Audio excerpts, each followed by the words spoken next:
¿Cuál es el método diagnóstico de elección para los tumores intramedulares? Qué linda pregunta.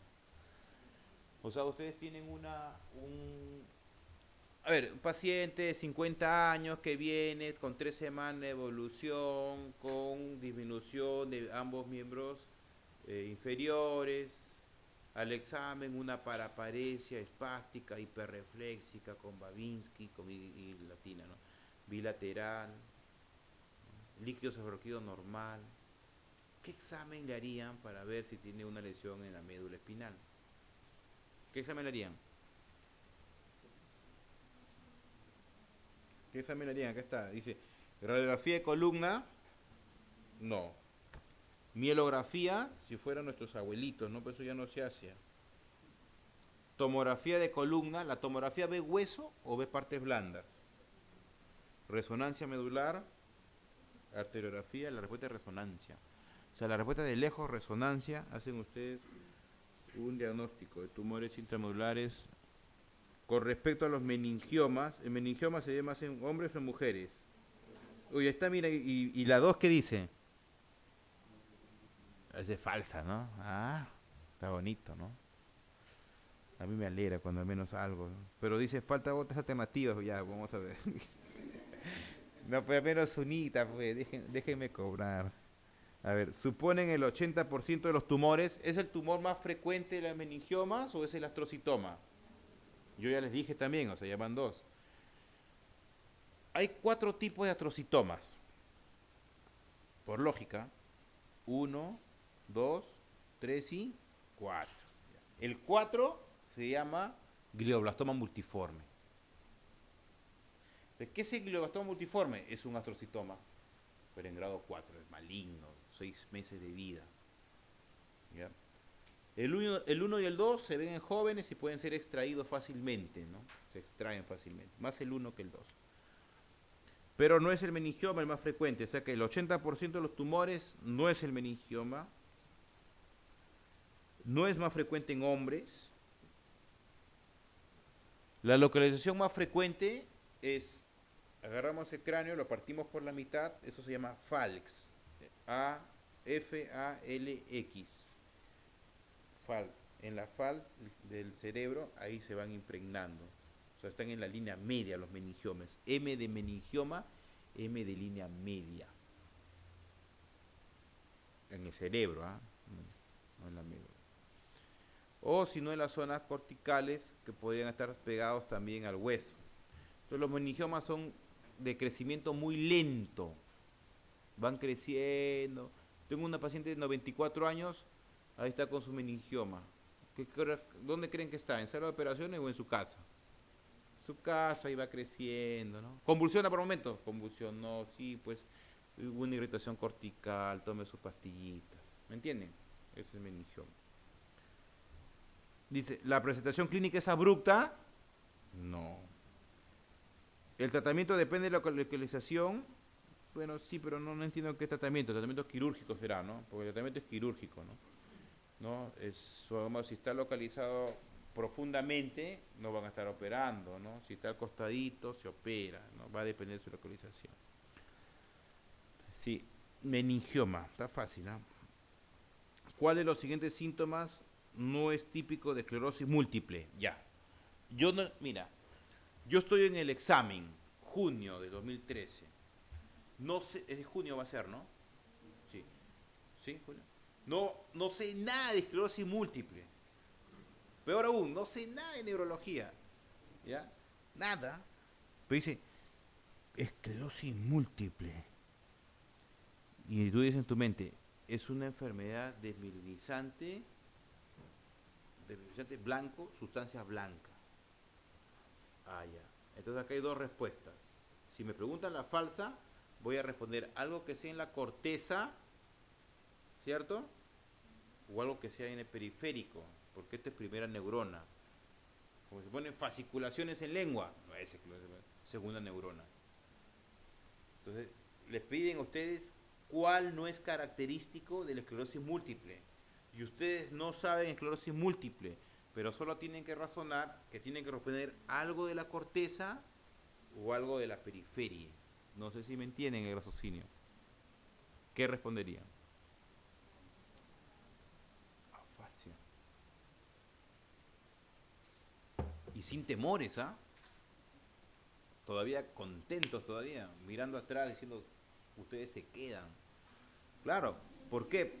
Porque no va a haber una debilitación en la situación gris nunca. Más aún, si dice convulsiones, también es lo menos frecuente. Convulsiones tampoco debe haber. Dice, neuritis óptica, verdadero. Dice, no hay esclerosis múltiple sin neuritis óptica. No hay esclerosis múltiple sin neuritis óptica. No lo hay. Neuritis óptica es disminución de la agudeza visual. Neuralgia del trigémino, verdadero. ¿Qué es una neuralgia del trigémino? Es un dolor quinto 3 y quinto 2 en un solo lado. Si da en menos de 50 años, pensar en esclerosis múltiple. Menos de 50 años, esclerosis múltiple. Incontinencia del esfínter urinario. Si hay una lesión en la médula espinal, porque la esclerosis múltiple también es médula espinal, se puede lesionar el cordón posterior de la médula espinal y producir alteraciones esfinterianas. Diplopia, claro, porque tengo una lesión en el tronco encefálico. ¿Y qué cosa es diplopia? Cuando el tercero, el cuarto y el sexto están desalineados. La respuesta es afasia, no tiene por qué haber afasia. Afasia motor es Broca, ¿no? Muy bien. Sobre el uso de corticoides en la esclerosis múltiple. Claro, ustedes usan corticoides solo en una, una condición que es brote. Corticoide se utiliza en brote. Entonces, no se utiliza corticoide en forma crónica. Entonces, ahí vamos a ver qué dice si algo de brote. Dice, ¿modifica la historia natural de la enfermedad? No, eso se llama interferón. Interferón. ¿Disminuye el número de brotes a futuro? No. Eso se llama interferón. ¿Reduce la intensidad y duración de un brote? Sí. O sea, ustedes tienen un brote, déficit motor, ¿qué diagnóstico tiene? Esclerosis múltiple. Tiene un brote, corticoides, metipronisolona 250 cada 6, o pulso de corticoides, endovenosa, 3 días. Mejora la hemiparesia. Mejora, o sea, reduce el brote. Sí. ¿Implica un mayor riesgo de recaída a largo plazo? No. Eso es interferón. ¿Está contraindicada en enfermedades debilitantes? No, no está contraindicada porque se utiliza en esclerosis múltiple. No está contraindicada. Dice, ante una sospecha de esclerosis múltiple, no está indicado. Miren, de nuevo, no sé nada de esclerosis múltiple, pero sé que esclerosis múltiple es sistema nervioso central. ¿Qué cosa harías? ¿Qué cosa no harías? No harías un examen del sistema nervioso periférico. Mira, de nuevo el raciocinio, ¿eh? No sé nada de esclerosis múltiple. Le dicen, tienes que hacerle exámenes a tu paciente. ¿Qué examen no le harías? No le harías un examen que es del sistema nervioso periférico. ¿Estás bien el raciocinio o no? Si queremos seguir estudiando ese chancones, a ver, estudio el líquido subarquídeo y te pones a pensar y analizar, le haces. ¿Por qué? Porque el líquido subarquídeo pide las famosas bandas oligoclonales. Las bandas oligoclonales es igual a decir esclerosis múltiple. BOC, BOC. Y la proteína básica de mielina, PBM, se ve en brotes, se pide en líquido cefalorraquídeo. ¿Le harían potenciales evocados? Claro, pues en una neuritis óptica le harían un potencial evocado visual. PBM, proteína básica de mielina, también le harían en líquido. ¿Le harían potenciales evocados? Claro que sí. ¿Le harían una potencial evocado auditivo? Sí, porque si tiene una lesión a nivel de protuberancia no va a escuchar bien, sí le haría. ¿Le harían una resonancia?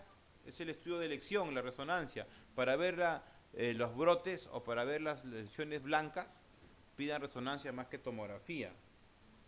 Un estudio inmunológico, bueno, no es lo más frecuente, pero le harían Un estudio de velocidad de conducción nerviosa, motora y sensitiva, electromiografía. La electromiografía sirve para ver el sistema nervioso periférico. La electromiografía sirve para polineuropatía, para radiculopatía, para parálisis facial, para todo lo que es periférico, no para el sistema nervioso central. Sin saber, podrían responder esta pregunta. El diagnóstico diferencial de esclerosis múltiple no incluiría, ¿cuál es la falsa? Un BSET es una enfermedad con úlceras orales, úlceras genitales, alteraciones, vasculitis a nivel cerebral, que es en sustancia blanca, sí. Un lupus eritematoso haría vasculitis en el sistema nervioso central, sí. Una paraparesia espástica tropical, ¿qué es eso? Es una mielopatía por HTLV1. El HTLV1 lo que produce es una espasticidad, una hiperreflexia, es una paraparesia espástica tropical que simula a un brote de esclerosis múltiple en la médula espinal. La médula espinal también puede ser lesionado.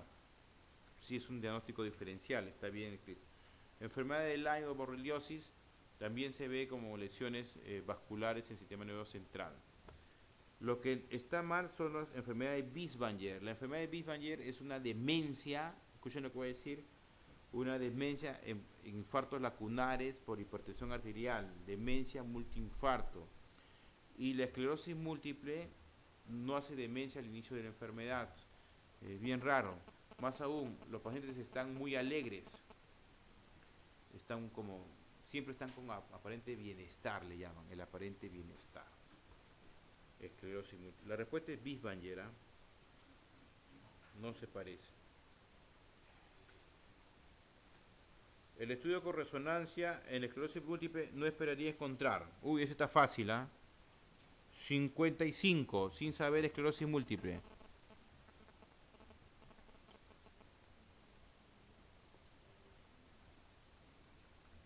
¿Dónde no esperan encontrar nada? ¿Mm?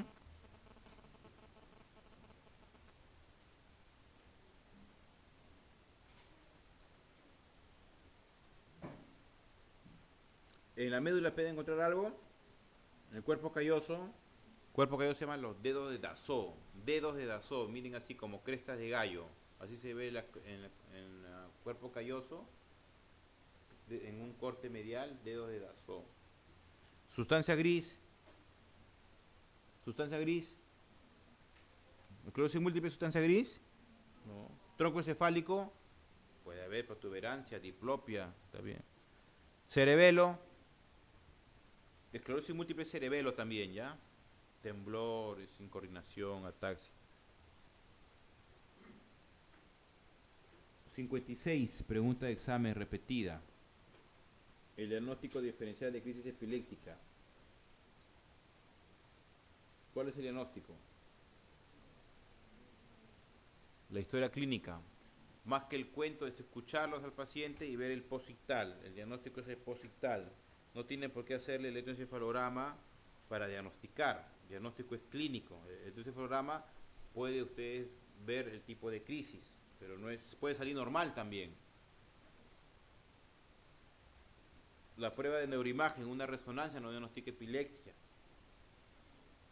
La causa más frecuente de crisis epiléptica en el adulto joven. De 0 a 20 años, epilepsia idiopática, no le encuentran nada. Si tienen un niño de 10 años y convulsiona, no le encuentran nada. De 20 a 60 años en el adulto es un tumor cerebral generalmente, un tumor cerebral. De 20 a 60 años. Por ejemplo, entiéndase tumor, un granuloma tuberculoso, una cisticercosis, un astrocitoma, eso es tumor. ¿Eh? Y de más de 60, un EBC, o sea, un hemorrágico o un isquémico. Entonces, cuando ustedes le den la historia clínica y le dicen, un niño de 8 años convulsionó, probablemente la resonancia salga normal, eso se llama idiopático. Un niño de 30 años, una persona de 30 años convulsionó, eso probablemente tenga un cisticercosis ahí, o tumor. O un señor de 75 años convulsionó, o hipertenso, eso es un émesis isquémico hemorrágico. O sea, así es la forma de dividirlo. Acá yo hubiese respondido, de repente, tumor cerebral, no lo encuentro. Mejor que no lo encuentro, porque no es. La enfermedad cerebrovascular se ve en ancianos, el alcoholismo más produce alteraciones cognitivas, enfermedad hereditaria no es tan frecuente, infecciones, meningitis, no, traumatismo, la causa más frecuente de TEC puede ser el traumatismo. Estas crisis no son epilepsias, son crisis sintomáticas, crisis sintomáticas. En las convulsiones secundarias a traumatismos, es cierto que traumatismo encefalocraniano, traumatismo. 58. En las convulsiones secundarias a traumatismo, es cierto que a mayor duración de la pérdida de conocimiento, más riesgo de padecer una crisis. No. Primero, no se dice pérdida de conocimiento, se dice pérdida de conciencia, porque el conocimiento ahí está, poquitito, pero ahí está, lo tenemos. Y no tiene nada que ver que si se durmió mucho o durmió poco para convulsionar, no. La aparición de crisis en las primeras 24 horas es un signo de más pronóstico, tampoco. Al contrario, si uno convulsiona inmediatamente, se llaman crisis tempranas, es bueno, o sea, va a desaparecer. Pero si uno convulsiona después de una semana, eso es malo porque puede quedar una lesión, o sea, puede seguir convulsionando. ¿Ya? Hay diferencias de crisis iniciales y crisis tardías. La penetración de la Duramares se asocia a mayor incidencia de crisis, verdadero. Uno convulsiona porque tiene lesión cortical. ¿Qué cosa es Duramare? Aprenderemos. La meningitis tiene 3 partes. Uno que está pegado al hueso duro, ¿cómo se llama? Al hueso duro, dura madre. Otro que está pegado al P de parénquima, pía madre. Y en el medio está el aracnoides. Acá lo que está diciendo es si tienes una lesión en la meninges, ¿hay un riesgo de convulsionar? Sí hay un riesgo de convulsionar porque puede lesionarse la corteza cerebral. La aparición de una crisis tras un traumatismo craneal implica diagnóstico de epilepsia. No, porque si ustedes se golpean la cabeza, convulsionan, eso se llama crisis sintomática, así se llama, crisis sintomática. Si convulsiona después de una semana y sigue convulsionando, ya recién se llama una epilepsia. Pero epilepsia significa convulsionar a cada rato. Epilepsia es recurrencia. La crisis postraumática son más frecuentes en los pacientes ancianos. La crisis postraumática. No, más se ven niños, ¿no? Niños se caen, convulsionan. La respuesta es la penetración de la Duramares. Es una injuria cerebral. Una injuria. La diferencia entre crisis parciales simples y crisis complejas es fácil. La simple, ustedes pueden ver su convulsión. Por ejemplo, mueve su brazo, mueve su pierna, crisis jacksoniana, ustedes están despiertos. Están despiertos. En cambio, en las complejas hay una alteración del nivel de conciencia. Esa es la diferencia. Duración de crisis, no. Uno puede durar un minuto. La mayoría de crisis dura un minuto. De 1 a 2 minutos, la mayoría de crisis. No, tampoco. Muy bien. Si dura más de 5 minutos, se llama estatus epiléptico.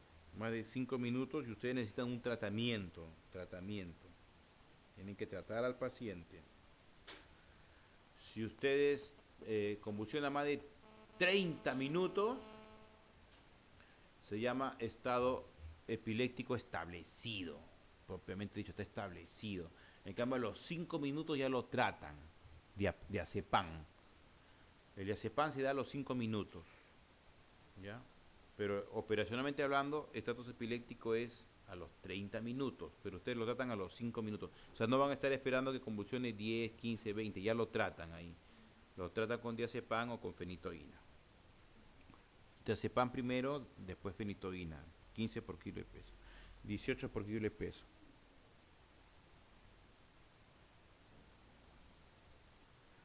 La respuesta en la 59 es nivel de conciencia. El estatus epiléptico, lo que le decía, ¿Es una emergencia médica? Sí es una urgencia médica porque si no lo tratan en 5 minutos puede pasar un estado epiléptico establecido y si pasa una hora el paciente se puede morir por varias complicaciones. Edema cerebral, la 59 es la 1 o la A.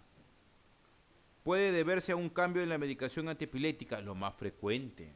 O sea, miren, la causa más frecuente de crisis convulsivas o el desencadenante es porque no tomó su medicamento, es la suspensión de medicamento, pregunta de examen. ¿Ah?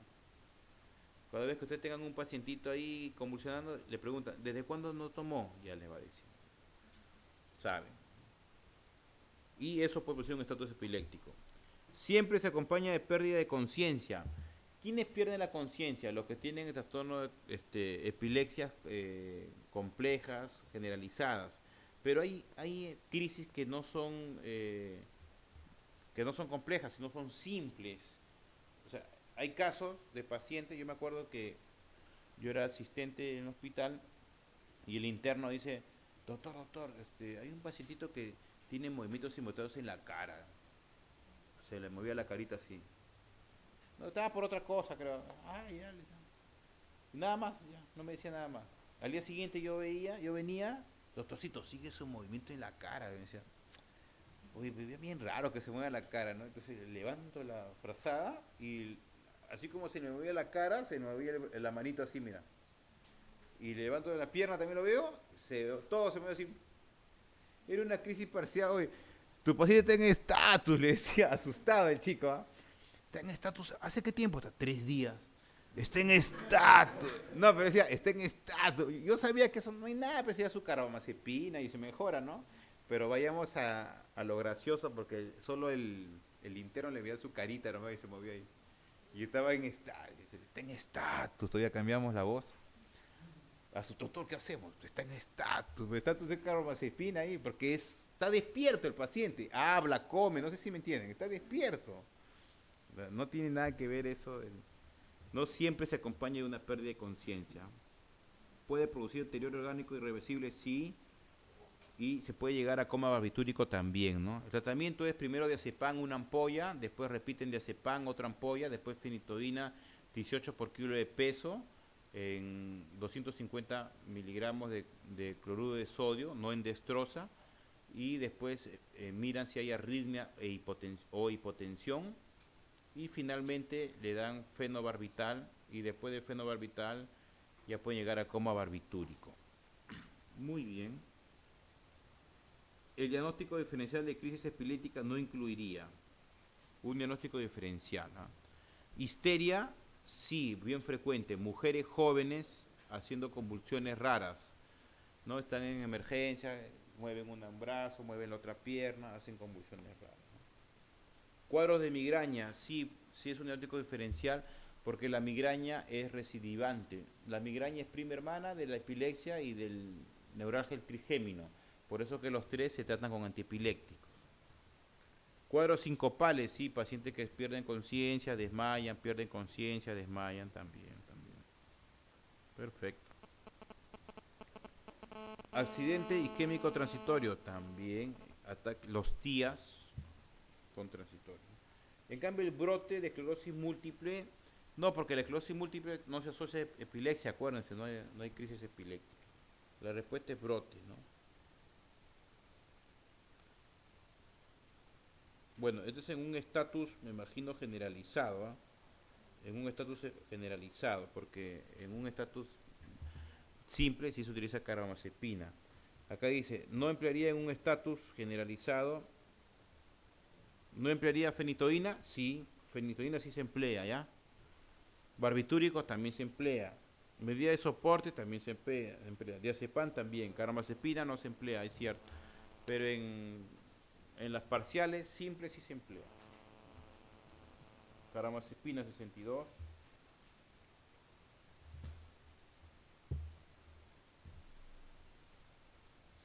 Muy bien. El diagnóstico diferencial de la crisis de ausencia, esto está lindo. Una crisis de ausencia es un niñito de 7 años que la profesora dice que es un niñito distraído, ¿no? Su niñito es distraído porque en 10 segundos se queda como stop y después me hace caso después de 10 segundos. Si ustedes le hacen un electroencefalograma, van a encontrar la triada, el gráfico clásico de 3 Hz por segundo, pico onda, pico onda, pico onda. Así será, 3 Hz, pico onda, pico onda, pico onda. Pregunta de examen en el electroencefalograma. El tratamiento es ácido valproico y es de buen pronóstico. Ácido valproico, buen pronóstico. El diagnóstico diferencial de esta crisis de ausencia es con un cuadro sincopal, no, porque el síncope se cae, el paciente se cae y ahí es un problema, que se caiga, ¿no? No es así, en la ausencia no se cae, está despierto. Después, en una crisis parcial generalizada, no, porque no tiene por qué convulsionar todo su cuerpo, no convulsiona todo su cuerpo. En una crisis parcial simple, tampoco, la crisis parcial simple se mueve, ¿no? Es como el paciente que mueve brazo, pierna. En una crisis atónica, que se ve más en mayores adultos, los pacientes se caen, el atónico se cae nomás, no se mueve, atónico, no hay clónico, es atónico. La respuesta es una crisis parcial compleja, que pareciera que también está distraído. El diagnóstico diferencial es por clínica y por el electroencefalograma. Muy bien. Ya vamos a acabar ya. La aparición de hiperplasia gingival. No, ya vamos a acabar hoy día ya. Claro, me dijeron hasta la 1. La hiperplasia gingival e hirsutismo. ¿Alguien tiene alguna respuesta? ¿Cuál? Fenitoína. Perfecto. También es el nifedipino para los que saben de cardiología antihipertensiva. Nifedipino. La fenitoína la fenitoína es la 5, que se llama difenilhidantoína, esa es fenitoína, o también llamado epamín, ¿no?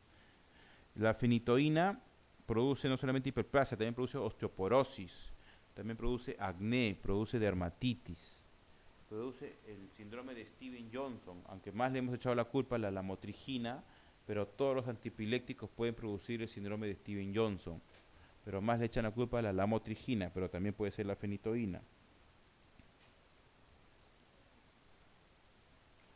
El diagnóstico diferencial, el diagnóstico diferencial de una crisis epiléptica es cierto que en los pacientes migrañosos el electro es normal. Miren, el electro puede ser normal o anormal. El electro es normal en el 2% de pacientes normales. O sea, paciente normal, como ustedes, le hacen un electro y pueden salir alterados. De 100, 2 salen alterados. Pero lo que manda es la clínica, no el electro. ¿Ok? O sea que no, esta no es la respuesta. Las migrañas con aura simulan crisis parciales complejas. Una migraña con aura, una aura es una disminución de la agudeza o lucecitas centellantes. ¿Simulan crisis parciales complejas? Sí, pueden simular, pero más crisis parciales que complejas, más crisis parciales simples, ¿no? La prolactina sérica se eleva después de una crisis. La prolactina sérica se eleva después de una crisis, no se disminuye, no es normal, se eleva. Eso es falso, ¿no? O sea, ahí sí es normal, falso, se eleva. La crisis histérica, existe pérdida de conciencia, realmente no es pérdida de conciencia, es solamente una simulación. La crisis atónica debe diferenciarse de cataplegia, esa está mejor. Una crisis atónica es un paciente que se cae y no se mueve, es una crisis atónica. Es diferente a una crisis de ausencia, que es un niño que se queda inmóvil por 5 minutos. La atónica se cae y no se mueve. No. Es bien difícil diagnosticar, están con los psiquiatras también. La prolactina se eleva, la migraña simula una crisis parcial simple y el paciente migrañoso puede estar anormal. La cefalea más frecuente en todas las edades este ya es muy fuerte, la cefalea tensional. La respuesta es la 4. El 99% de cefaleas es o tensional o migraña. Y entre más frecuente, entre migraña y tensional, es la tensional. De las migrañas más frecuentes, la más frecuente es la sin aura, más frecuente. ¿Qué es aura? Es la alteración visual. Y la menos frecuente es la clásica, la que tiene aura. Ese es el menos frecuente, pero de todas maneras es fácil el diagnóstico. La cefalea en racimos se da en hombres, en racimos. Horton o racimos se da en hombres. Casi todas las cefaleas se dan en las mujeres, menos en racimos, que es en hombres. La cefalea por abuso de ergotamínicos es muy frecuente. Son mujeres que sufren de migraña y que en vez de estar tomando topiramato o en vez de estar tomando flunaricina o ácido valproico, lo que están tomando es ergotamina, porque están tomando para calmar su dolor.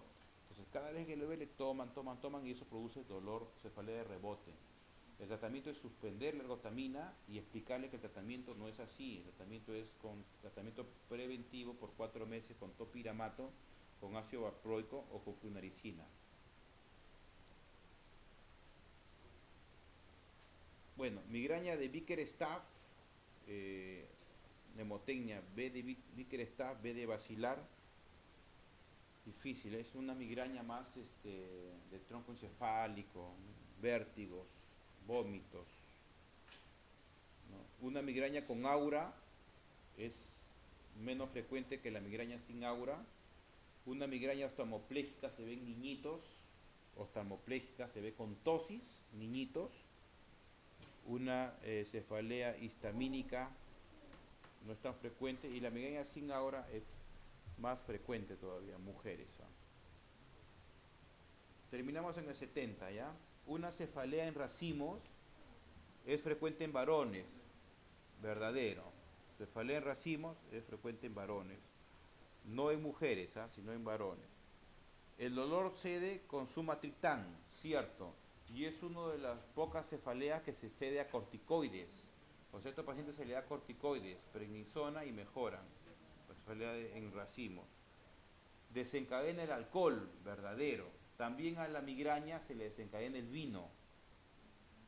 Suele aparecer 2 horas después de dormir también. Esta es la gran diferencia de una migraña con una cefalea en racimo. En la migraña el paciente se duerme para que le pase el dolor. En cefalea en racimos que se den hombre, no, el dolor lo despierta el dolor. Siempre es bilateral, falso, es usualmente unilateral.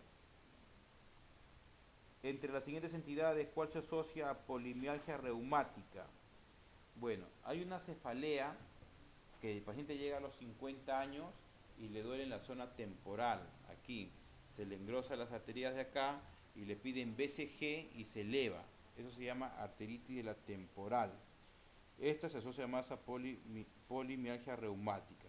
La neuralgia trigémino es dolor en quinto 2 y quinto 3. Generalmente la resonancia es normal y el tratamiento es con antiepilépticos. Hidrocefalia intermitente es el síndrome de Bruns, B-R-U-N-S, Bruns. ¿Qué es eso? El cisticercosis está haciendo como tapa el sistema ventricular, después se destapa. Cefaleas espontáneas intermitentes. Y finalmente la 70, para no cansarlo, ¿cuál de las siguientes cefaleas presenta de una manera sobreaguda? Bueno, cuando usted tiene un paciente que le duele de una manera intensa la cabeza, de una manera muy aguda, muy súbita, es la hemorragia subaranoidea. La hemorragia subaranoidea, el peor dolor de su vida, crenocitos más del 4%, Fisher del 1 al 4, hemorragia subaranoidea asociada a meningitis. La 68 es siempre bilateral, la 69 es arteritis de las células gigantes y la 70 es la hemorragia subaranoidea. La cefalea tensional se trata generalmente con antidepresivos, ansiolíticos, analgésicos. La cefalea por abuso de analgésicos también existe. Arteritis de la temporal se trata con corticoides también. Y la cefalea secundaria, un acceso cerebral, se trata el cuadro de fondo. Bueno, según esto, estamos en la 70 y les ha faltado